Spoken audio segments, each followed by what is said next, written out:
दीदी को नई साइकिल मिली थी, लाल रंग की, घंटी वाली, एकदम चमकदार। रोहन रोज उसे देखता और मन ही मन सोचता, काश यह साइकिल मेरी होती। एक दिन प्रिया स्कूल चली गई और साइकिल घर पर छोड़ गई। रोहन ने सोचा, बस 5 मिनट चलाऊंगा, दीदी को पता भी नहीं चलेगा।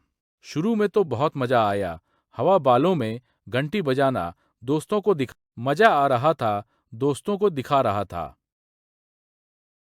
लेकिन मोड़ पर रोहन का बैलेंस बिगड़ गया, साइकिल फिसली और घंटी टूट गई, हैंडल मुड़ गया और पेंट में खरोंच आ गई। रोहन घबरा गया, जल्दी से साइकिल अंदर रखी और अपने कमरे में छिप गया। शाम को प्रिया घर आई और साइकिल देखी तो चीख पड़ी, मेरी साइकिल। माँ ने पूछा, रोहन, तुमने साइकिल छुई?